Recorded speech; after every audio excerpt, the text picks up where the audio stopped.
long time no see. I know, my bad. Anyways, guys, if you're seeing me for the first time, my name is Sharon, and I basically just vlog my medical school journey. And if you're not seeing me for the first time, thank you so much for being patient. Thank you for coming back to watch this video, because I know I've been MIA, so thank you so much. Thank you. So my channel recently hit 2,000 subscribers, which is great for me because, you know, the whole reason I made this channel is I just wanted to document my medical school journey, because one day I'm gonna be in my 50s and I want to look back and see what was 20-year-old Sharon doing, what is she up to. So yeah, that's basically the whole gist of the channel, and I was quite shocked when people started subscribing and you guys started joining my journey, and we started interacting, and it turns out it's not just me going through this, it's actually a lot of us who are in Zambia doing medicine. So yeah, guys, thank you so much for following that journey. So without further ado, let's do this Q&A. So for those of you guys who don't know, I asked you guys to send me some questions on Instagram, and I know I asked you like 3 months ago, and this is me answering now. I'm so sorry, yo. I've been asleep at the wheel. Yo, there's like a loud drilling sound coming from the neighbors for some reason, so please bear with me. The first question is, where do you learn? So guys, I'm a student at the University of Lusaka.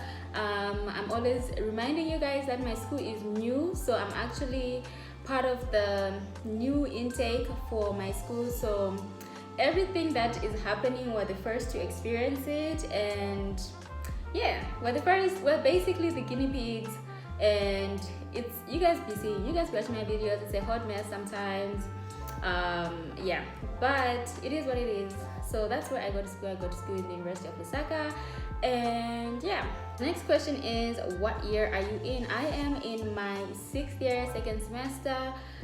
Next year is my final year. So when you're in the hospital, they really don't care what system your school uses for what year you're in. Everyone is just, it's 7 years. Like, you're in 5th year, you're learning how to clerk. You're in 6th year, you're learning the subspecialties. You're in 7th year, you're learning management. That's just how it is. So I'm in my 6th year, 2nd semester. Next year I'm going to 7th year. Next year I'm going to 7th year. Okay, I'm going. Oh rain, oh sunshine, come whatever may, I'm going to 7th year. The next question is, why don't you respond to Instagram?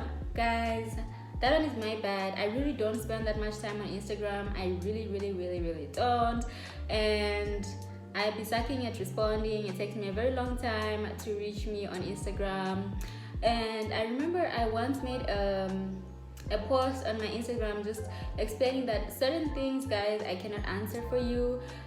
Sometimes you guys ask me some really intense questions, like you ask me, Sharon, point blank, should I go to this school? Like, Haibo, what do you mean should you go to this school? I don't know what you should do. Like, you gotta choose your journey. You gotta do what works for you. And sometimes people are asking me like some really serious questions, like, I had these grades in grade 12. Do you think they'll accept me? And I'm like, every school has got a website. The website has got requirements. If you mess around on the website for too long, you're gonna find all the information you need. And I really suck. A lot of the questions you guys ask me are like admission questions, and it's been a long time since I had to go through that process, so I'm really not the best person to ask. I'll just tell you lies, guys. Or you're telling me like, how long should I wait before I find out if I've been accepted? It's been so long. Like, it's my 4th year in Zambia, and I mean, I don't remember what was happening 4 years ago. I really don't. And so maybe that might be a reason why I might not respond. But honestly, it's also just my fault. I really don't be spending time on Instagram like that. So I really apologize. I'm gonna work on that. Yeah, but if you guys are asking me like serious questions, like, should I be a doctor or should I be a lawyer? Hi guys, I can't make that decision for you. You have to make that decision in your heart. So the next question right here is, how do you deal with pressure for marriage? Oh my god, you guys. First of all, I don't deal with pressure for marriage because I don't really experience any pressure to get married. I don't come from a family that really puts pressure on me like that. I guess in that regards, I've been very lucky because I know some families are really hard, like when you turn 25, they're like, where's the husband, where is he? That's not my family. No one is putting pressure on me to get married. My mom is actually like, you know, the opposite. She's like, if you get married before you finish school, those will be problems. I'd have to answer to her. I really don't do that pressure, but I also understand, like, when you're a medical student, it's gonna take you a much longer time to finish. I've heard like a lot of people feel like they can't start medical school because they're in their 20s already. They feel like by the time they finish they'll be old. So a lot of girls don't get into medicine for those reasons. And I'll just tell you, like, you're gonna be 30 regardless, you know? You're gonna be 30 years old no matter what you do. Wouldn't you rather be 30 and a doctor? So yeah, with regards to marriage, I don't be feeling no pressure. But if you are in a situation where your family is putting pressure on you to be looking for a husband and things like that, first of all, I'm very sorry that's your reality. That sucks. And number two, don't let it get in the way of school. Don't let such things get in the way of your education. Like, your education is the one thing no one can ever take from you. Like, that degree, that piece of paper that we joke about, like, haha, it's just a piece of paper, no one can ever take it away from you. So I would say it's a much more worthy. Someone is just honking outside. I would say, guys, I really hope that drilling sound is not. Why is someone just drilling outside? Bruh, it's a Sunday. Okay. Yes, like I was saying, yeah, if you are in that position where you are feeling like pressure to get married, you know, I really feel for you. But that's one thing no one should ever pressure you into doing, because life is a personal journey. It's according to you. If you want to get married, okay, but if other people are pressuring you, then they should just do their own thing. They can't force you to do anything. You can always refuse. That's the beautiful thing about being an adult. Like, no one can force you to do anything. You can just be like, you get married, auntie. I hope it's not an auntie putting stress on you. If it's one of those aunties, like, auntie, focus on you and your marriage. Leave other people's daughters to finish medical school. Oh my god, you guys, that guy is done with his drilling. Okay, so the next question is, how do you deal with failure? Honestly, failure is just a normal part of life, and for me, both personally and academically, like, I just kind of have accepted that that's just how life is gonna be. I'm not gonna be great at everything. It's not that everything is gonna work out. You know, academically, it does sting sometimes if you write a paper and you don't get the grades that you wanted. It stings, but you just gotta remember that it's not the end of the world. That one is important, guys. It's not the end of the world. Like, life still goes on. Academically, if you don't get a good grade or anything like that, you just gotta dust yourself off and try again. Try again.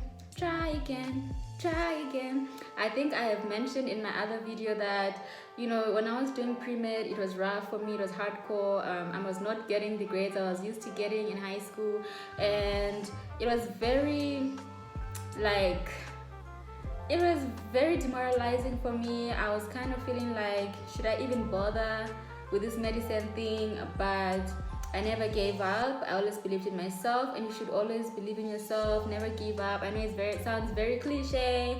Believe in yourself, don't give up. But, like, for real, like, believe in yourself for real, so that you know that when you fail, either at an exam or a test or whatever thing you're going through personally in your personal life, just know that it is temporary. Just remember that it's temporary. Tomorrow is another day, and you can always try again. So never let it engulf you. Never sit too long in those negative emotions. Allow yourself to feel every emotion that comes with the failure process, but then deal with it, move on, you know. And don't be quick to quit. Like, don't be quick to quit. Just because you failed once does not mean now you should just stop and do something else. Nah. Like, always try and try. If it's really something you want, never give up. That's my motto. Like, I don't be giving up. So yeah, failure, I've been there. We've all been there. We've all failed at some point. But the most important thing is to dust yourself off and get up and do it again. That takes a lot of courage, but you just gotta. The question is saying, hi, I'm a second year medical student. When answering your flashcards, do you write the answers down too? Yes, I do. It's been a very long time since I wrote like physical flashcards. Last time I did that was like 2019. But yeah, I used to write like one side I write the question, and then the other side I write the answer at the back. So I'll just look and be like, oh, what is photosynthesis? Then I'll try. If I fail, I'll be like, oh, that's photosynthesis, and then next card. That's if you're doing it physically. Obviously, you guys know I'm a big Anki girl. I haven't used Anki in a while because I don't know, like in clinicals, I really haven't yet to use Anki because the course load in clinicals was really not as bulky as in preclinicals.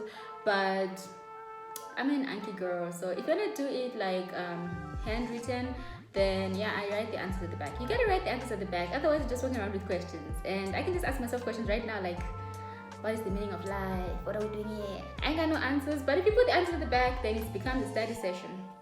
Now you guys see. So the question is, how is life in Zambia? I'm scared. I'm going there. I'm a bit scared. Honestly, I would say that life is pretty, I don't know, like I've been here so long, like this is just life to me now, like it's just how life is. But I made a video on my channel about what it's like living in Zambia, so you can check that video out. But a short answer would be, it's actually pretty good. I like living in Zambia. I like that things are affordable. I like that the people here are so kind, so nice. It's very easy to integrate into society. You're not gonna feel like an outsider, or you know, no one here really cares. Like Zambians are just very welcoming people, so it just makes that journey a bit easier. Like moving here, you don't feel so alone, you know. So that's what I would say about living in Zambia. Don't be scared. Like, okay, I was also scared when I was coming, but it all worked out, so don't be scared. Next question is, what are some things you wish you knew as a pre-med? Ooh, that should be a whole video on its own. I feel like it's a lot of things that I didn't know in pre-med that I wish I knew. So I would say, first things first in pre-med is are definitely strong enough and good enough. I feel like if you can make it through pre-med, then you can definitely make it through medical school. I wish I knew that I definitely had what it took, because when I was in pre-med, I was really insecure. I had imposter syndrome. I still kind of have a bit of some imposter syndrome. I felt like, oh my god, medicine, am I gonna manage? I felt like medicine was gonna be like a long dark hole, like a 5-year long deep dark hole of suffering, and it literally has not been that. I just had the best time ever. Not all the time, obviously life has its up and downs, but I would say overall it's been a largely positive journey. I've gotten to really get to know myself a lot more, and yeah, I wish I could go back and tell pre-med Sharon, like, yo, just chill, just relax, it's gonna be okay, like stop worrying, stop freaking out. You see, now I can talk like this because this guy is done with his drilling. I'm really sorry guys about this drilling guy. Yo, I don't even know what the audio is gonna be like, because this guy is just drilling for no reason. Like, he literally hasn't been drilling this whole time, but when I'm recording, that's when he starts drilling. So the next question, through your whole journey in medical school, what lessons have you learned that have impacted you? That's another video. You guys are just giving me video ideas. Like, I feel like that could be a whole video. I learned a lot of lessons. I learned a lot of lessons in my personal life, in my academic, professional life. I think that you are the most consistent person that's gonna be in your life. So you should definitely think about that when you make decisions, when you make choices. Don't make decisions for other people. Don't be so afraid of like what other people are gonna think of you, what they're gonna, yo guys, I'm so passionate about this one.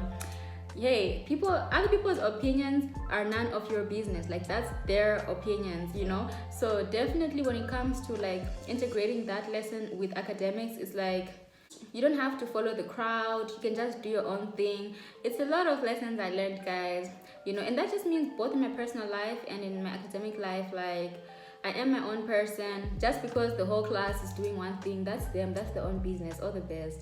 But I'm my own person. I've got my own thoughts, my own feelings.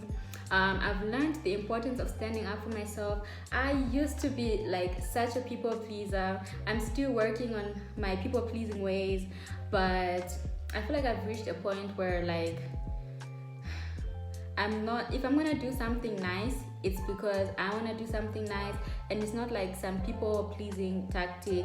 I've learned to stand up for myself, to speak up for myself. I feel like before, in first year, you could have really talked to me any type of way. I would have let it slide. Try that with me now. Try it. I dare you.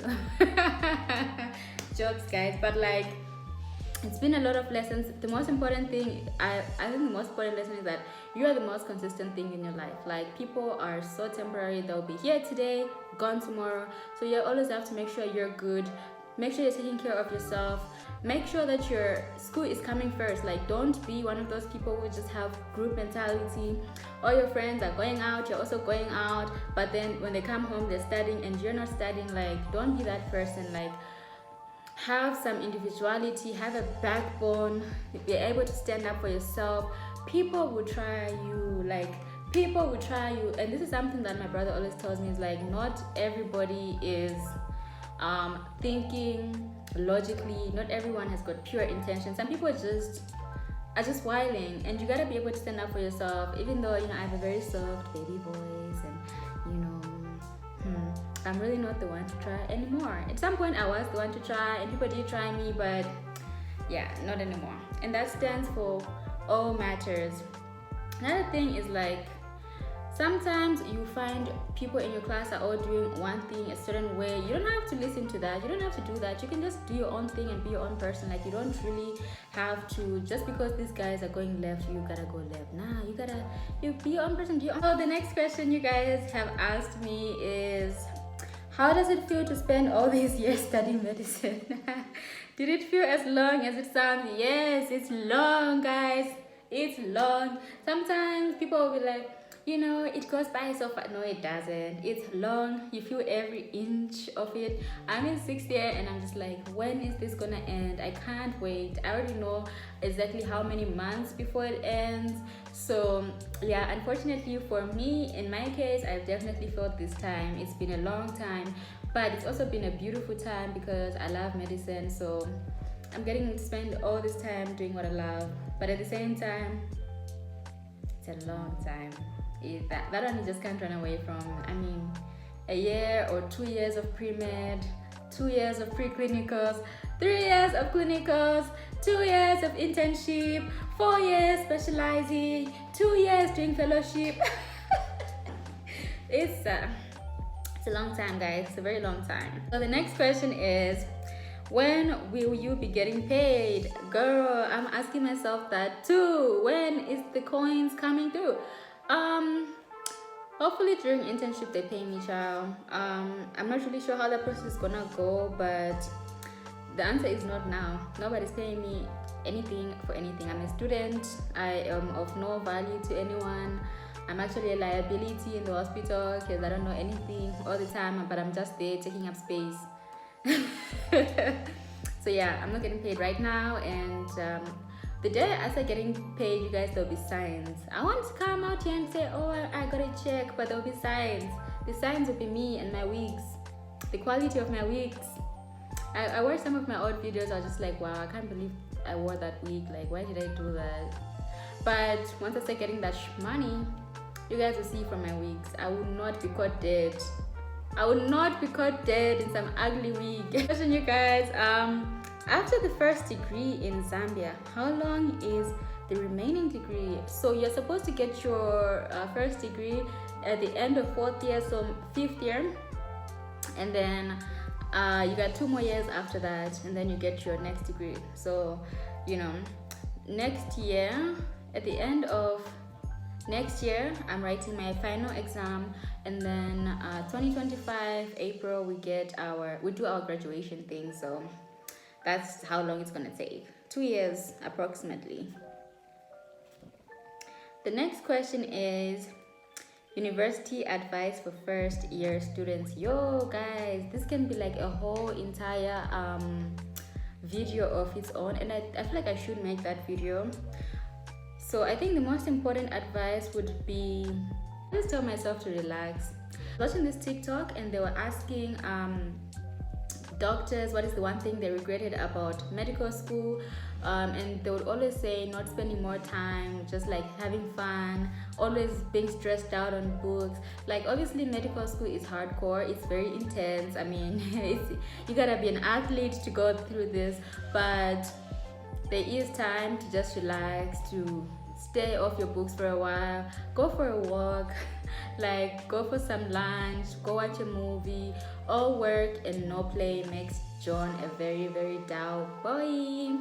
So I would definitely be like, find that balance. In first year you gotta find that balance. Like friendships, let me tell you already, in first year your friends are gonna stress you out. Boys, girls, relationships, that's gonna come, it's gonna stress you out. Money, the financial situation, it's gonna stress you out. So the most important thing is just to know like balance. For me, I would always remember like school is the most important. If I'm being stressed by something and it's starting to affect my education, whatever it is, it's not worth it, and it's gotta go. Whatever it is, it's gotta go, you know. But I feel like I've been good at balancing my personal and my academics. I personally have made it a point to have as much fun as possible and to just not be a zombie. Like, bruh, you're gonna be a zombie for 7 years. The most you have to remember, like uni, okay, I don't know other courses, but with medicine it's a very long program and you gotta pace yourself. It's a marathon, it's not a sprint. So yeah, you gotta make sure you don't get burnt out.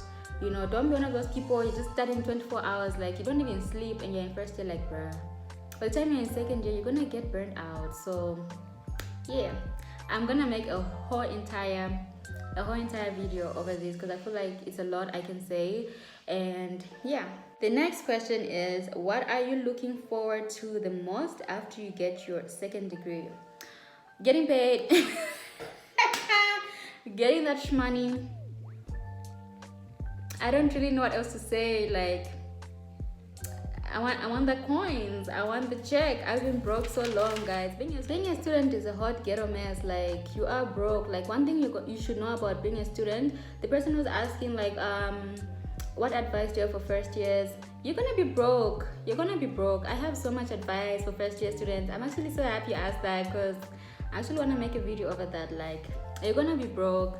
Don't compromise your morals over it because it's temporary brokenness, but you're gonna be broke, child.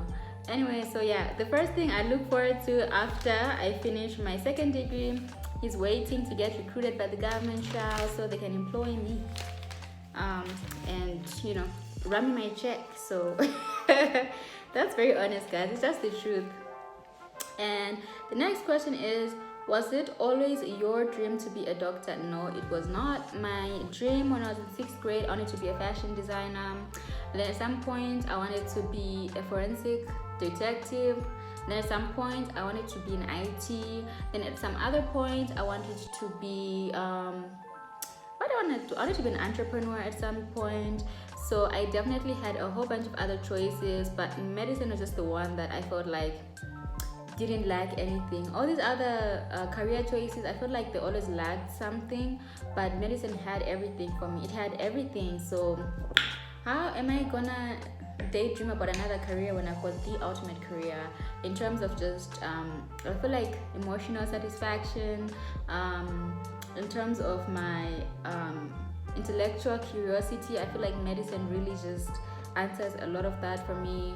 I like the challenge, so I like the challenge of medical school. Yeah. And then our last question goes, this is our last question. Should I go abroad to Poland, etc., or just stay in Zambia? This is once again a personal question, that's up to you. But if you want that like exposure, you want to see the world, you want to experience different cultures, then definitely do it. But I mean, like, when you come back to Zambia, you're gonna have to write HPCZ like the rest of us. Say like I'm so happy I chose to do mine in Africa, because the amount of clinical exposure you get is insane. Like in the hospital, there's so much time we spend there, so much we can do. It's so sad to hear people went to China being like, oh, I don't know how to cannulate. Oh, that's so sad. I learned how to cannulate first day. First day I was learning, first day of surgery, I was learning how to cannulate, I was drawing blood, I was doing all these things, I was seeing firsthand like, oh, so that's what, you know, liver disease looks like, alcoholic liver cirrhosis. These are the symptoms. You get to really get that clinical exposure that I've heard like when you go abroad you might not get. So if you want that international experience, you want to see the whole world, then you don't lose anything. I mean, even when you come back, you can learn that stuff in internship real fast. But yeah, for me, Zambia just made the most. Oh, it just made the most sense, because the clinical aspect is, there's nothing like it, guys. I'm spending 3 years in the hospital.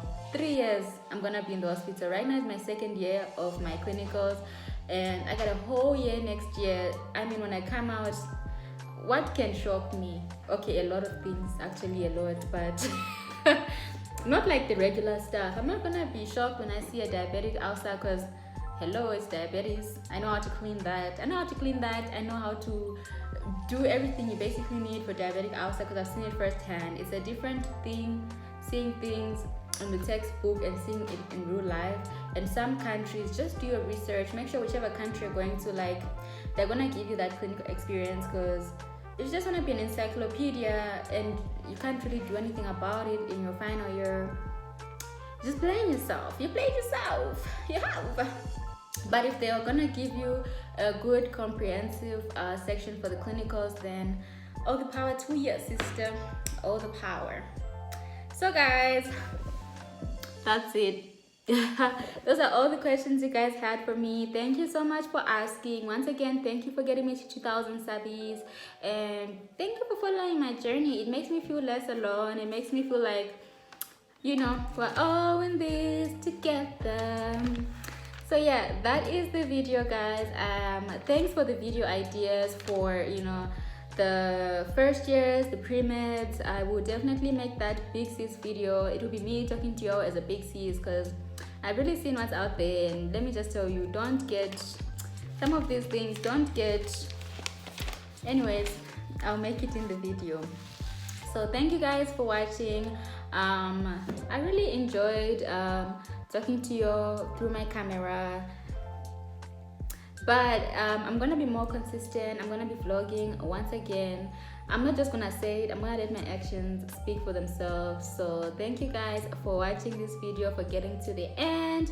If you got to the end, I want you to type banana in the comments.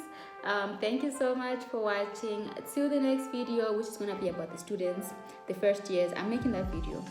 Anyways, thank you guys. Deuces. Bye.